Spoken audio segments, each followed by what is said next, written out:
Hello welcome back to my channel. ഞാൻ ഇന്നിവിടെ easy ആയിട്ട് ഉണ്ടാക്കാൻ പറ്റുന്ന ഒരു ഗ്രീൻ പീസ് എഗ് മസാലയുടെ റെസിപ്പിയാണ് ചെയ്യുന്നത്. അപ്പോൾ നമുക്ക് വീഡിയോയിലേക്ക് പോവാം. അതിന് വേണ്ടിയിട്ട് ഞാനിവിടെ ഒരു കപ്പ് ഗ്രീൻ പീസ് ഉപ്പും മഞ്ഞളും മാത്രം ചേർത്തൊന്ന് വേവിച്ചെടുത്തിട്ടുണ്ട്.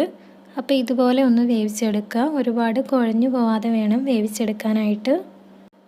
ഇനി അതിലേക്കുള്ള മസാല റെഡിയാക്കി എടുക്കാം. അപ്പോൾ അതിന് വേണ്ടി കുറച്ച് വെളിച്ചെണ്ണ എടുത്തിട്ടുണ്ട്. അപ്പോൾ അതിലേക്ക് ഒരു 1/2 ടേബിൾ സ്പൂണോളം വെളുത്തുള്ളി, 1/2 ടേബിൾ സ്പൂണോളം ഇഞ്ചി, ഇത് രണ്ടും ചെറുതായിട്ട് അരിഞ്ഞ് ചേർത്ത് കൊടുക്കാം. ഇനി അതൊന്ന് മൂപ്പിച്ചെടുക്കണം.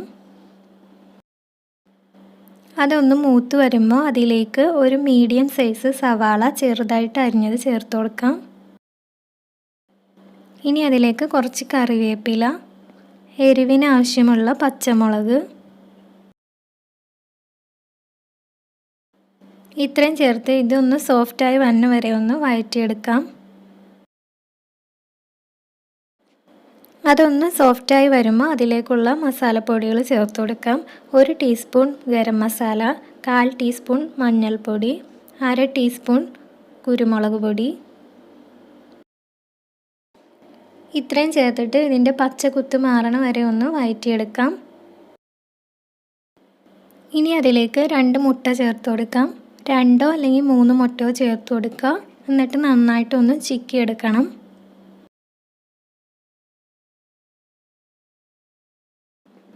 ഇനി അതിലേക്ക് ആവശ്യത്തിനുള്ള ഉപ്പ് ചേർത്ത് കൊടുക്കുക.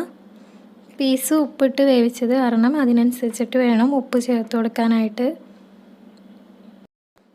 എന്നിട്ടിത് നന്നായിട്ടൊന്ന് മിക്സ് ചെയ്തെടുക്കണം. ഇനി ഇതിലേക്ക് നേരത്തെ വേവിച്ച് വെച്ചിട്ടുള്ള പീസ് ചേർത്ത് കൊടുക്കുക. എന്നിട്ട് ഈ മസാലയും പീസും കൂടി നന്നായിട്ടൊന്ന് മിക്സ് ചെയ്തെടുക്കണം.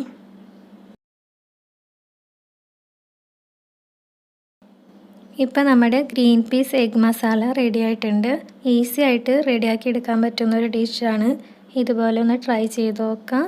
എൻ്റെ വീഡിയോ ഇഷ്ടമാണെന്നുണ്ടെങ്കിൽ ലൈക്ക് ചെയ്യാനും സബ്സ്ക്രൈബ് ചെയ്യാത്തവരാണെങ്കിൽ സബ്സ്ക്രൈബ് ചെയ്യാനും മറക്കരുത്.